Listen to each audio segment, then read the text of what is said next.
Hello there, my name's Card, and here on my YouTube page I like to make simple little videos talking about topics I'm interested in.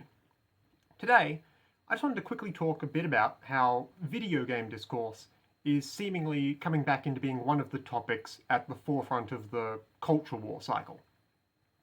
A lot like when we did all this 10 years ago, once again people online have started talking about stuff like how representation is, depending on which side you take, either good and more important than ever, or actively destroying Western civilization, and about whether or not it's a good idea that more and more games are always online today, and particularly, what I wanted to focus on today, people are talking more and more about the price of digital entertainment.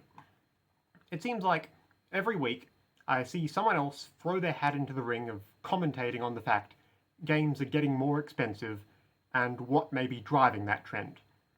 And while, generally, I think most online gamer-centric discussion is largely just a circle jerk about non-issues, if there is one element on the consumer side of the fence of the entertainment industry and its practices that could be argued to even be slightly consequential, it's how media is priced and what you, the hypothetical purchaser, should expect when you pay for stuff.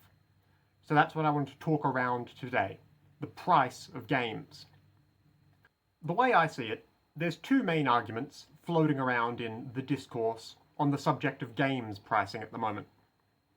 On one hand, you can very easily point to the fact that high-end games have gone, in living memory, from being sold at release around a $20 price point to $40, $60, $80, and now sometimes even $100 a piece. That's an objective fact, and it's surely worse for the consumer, of course.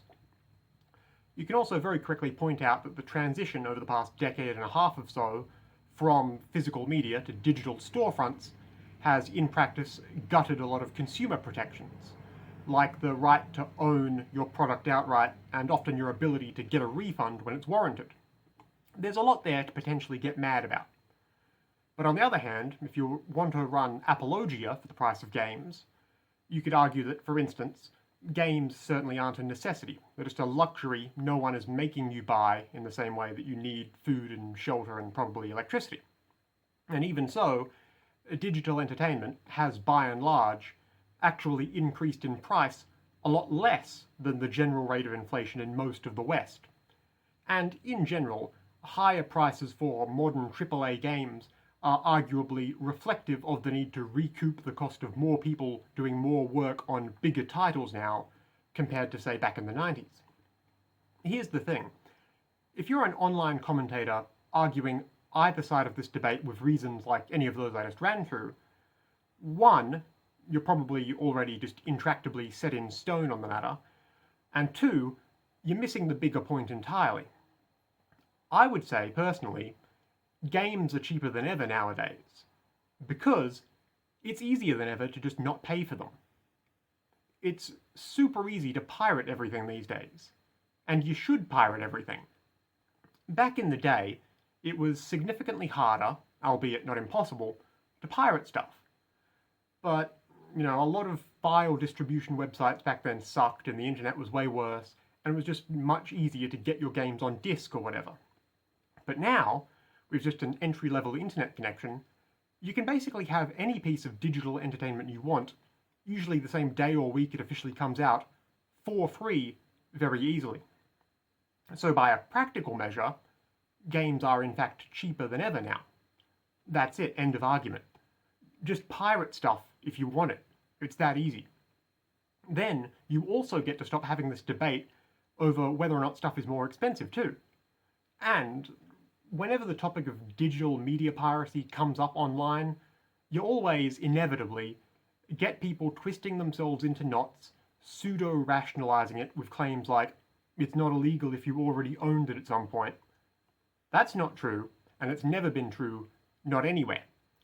Copyright theft is a crime, as dumb of a concept as such a law is.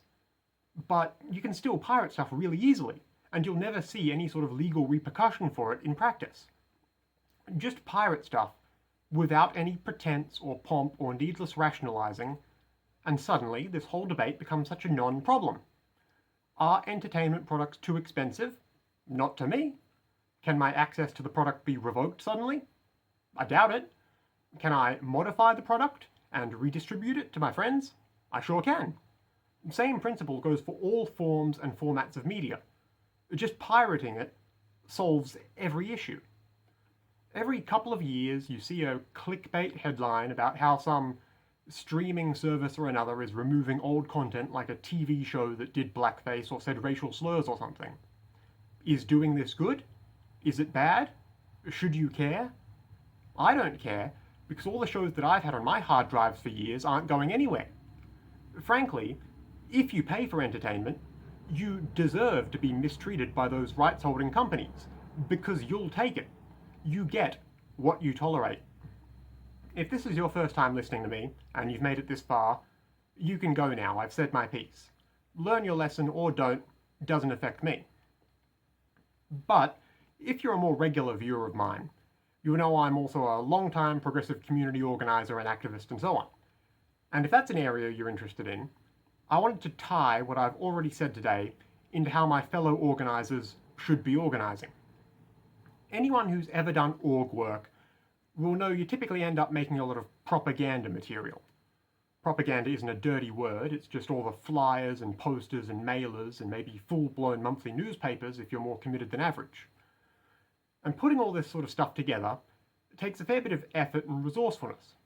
With any written material, you usually need to actually write the words, of course, but there's also graphic design and formatting, and they're really big parts of competently putting even just a newsletter together.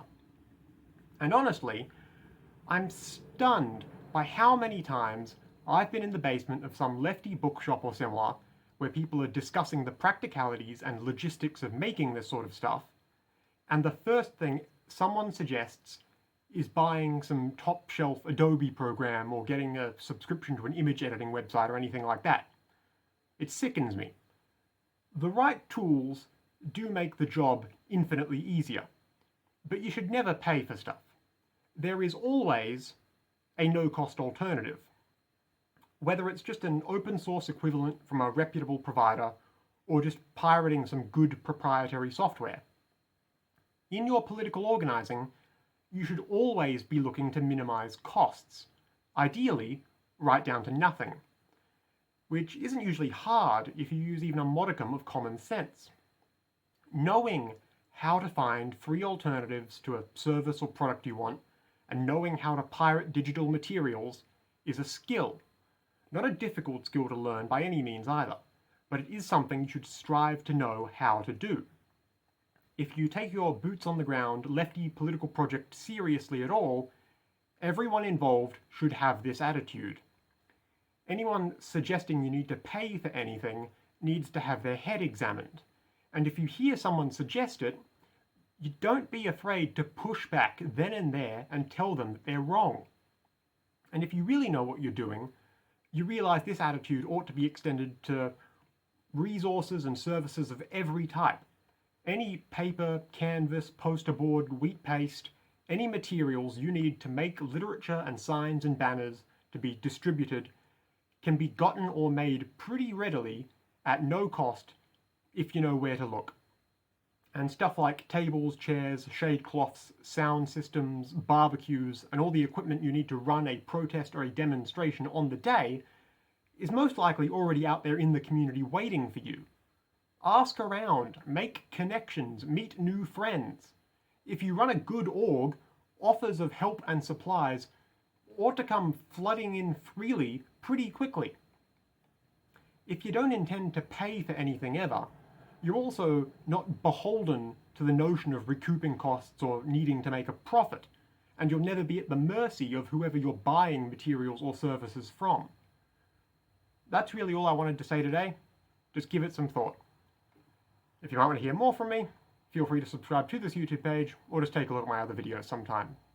Either way, once again, my name's Card, thank you for listening, goodbye for now, and have a lovely day.